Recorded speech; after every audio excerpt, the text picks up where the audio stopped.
Yo guys, what's going on? It's Cibs Gaming, and before those little hobgoblins were introduced, there were two characters more similar to each other than any other character in Battle for Neighborville. I'm of course talking about Cactus and Deadbeard. They share the unique property of having identical long-range attacks, along with the both of them having access to drone abilities. But they do have many differences as well.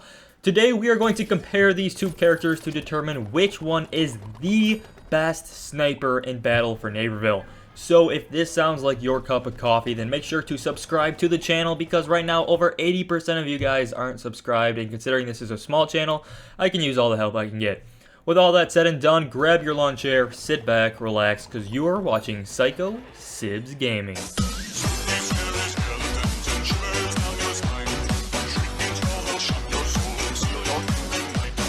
So we know that Cactus and Deadbeard share long-range attacks, but their short-range attacks are very different. The Cactus's Spike Strike is a rapid-fire needle attack that fires 40 needles in 5 seconds for around 48 damage per second. Now, because you can't aim down sight, the needles aren't incredibly accurate, which means venturing out to distance is going to lead to missed shots.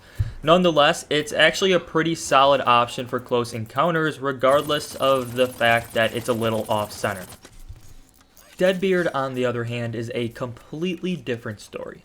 His primary is the scatter shot, which is effectively a shotgun. It shoots 13 pellets that land for a base 2 damage or 3 with a crit. In most cases, if you're right up in the enemy's face, you'll be doing around 30 damage with one blast, and keep in mind that you need to be in their face because this thing has horrible range. In the end, the damage per second equals out to be very close to that of Cactus's spike shot, so the difference is in the feel and the practicality of the weapon. Now, the point of the close range weapon is to fend off attackers when they are too close to aim reliably with the long range charge. In most cases, this means right up in your face, like Chomper or Snapdragon or a Super Brains attack. That's why I am giving this round to Deadbeard.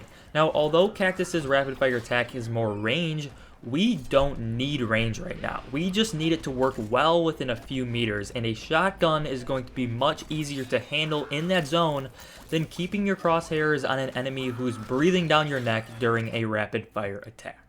Alright, with that out of the way, we should be able to move a little quicker. So the next area of interest is ability number 1, aka the explosive abilities. Cactus has the potato mine, or mines technically, because you can place 4 at a time. You can't move them or direct them at your enemy, but if stepped on, they do a massive 175 damage. Now, these things are excellent at protecting your sniping location, even if the enemy sees them and shoots them. Hopefully that gives you enough time to hear the broken mine and turn around to fight. Deadbeard has the barrel blast. It does 150 damage, which is less than the potato mine, but it can be moved directly at the enemy.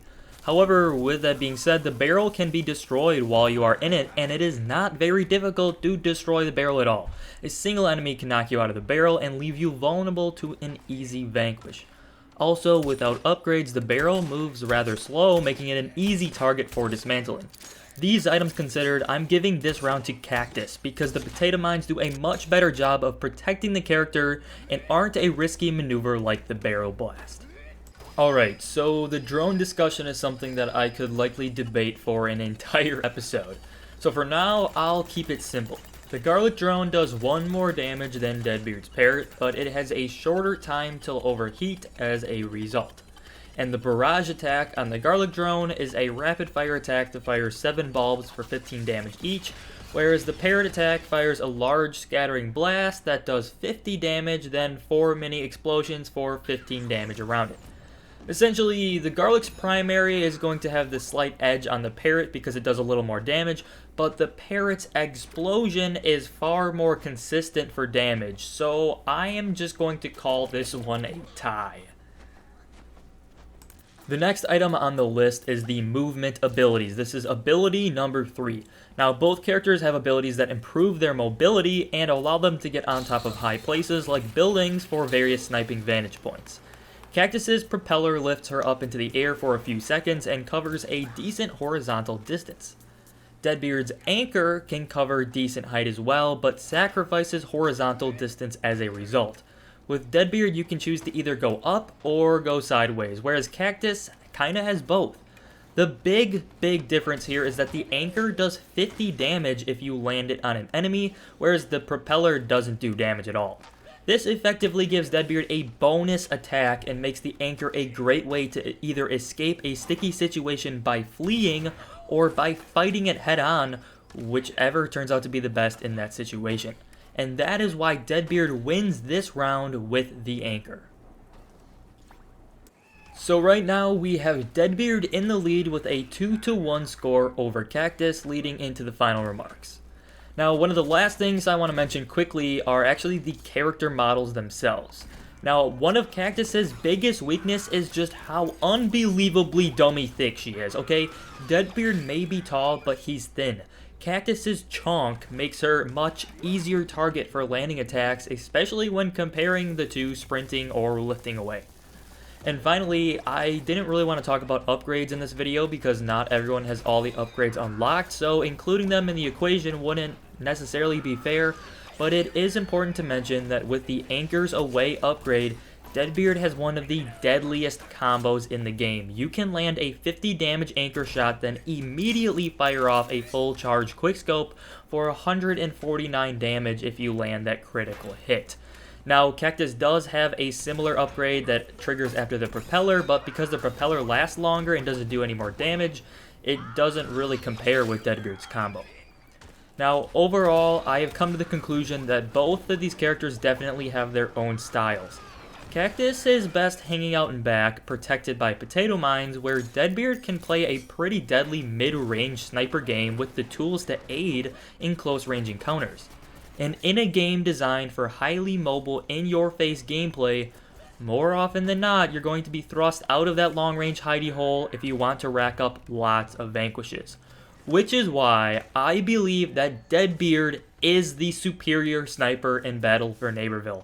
His unique style and ability quirks allow him to be a multifaceted character, blasting away from long range as well as mid, and not too shabby at close. Anyways guys, that is going to wrap up the video for today, and remember, the great thing about these characters is that they are on separate teams, so if you're on the Plants team, by all means, go play Cactus. She is an excellent character, and I hope all the Cactus mains watching this aren't going to unsubscribe because I said Deadbeard is better. But seriously, give the snipers a try. I had a lot of fun making this video, and this is actually my first video made with my brand new recording setup, so I hope you enjoyed it. I hope it seems a little more quality than some of my other ones. And if you did enjoy it, please leave a like on this video to see more epic content in the future. We'll see you next time. Game on, gamers.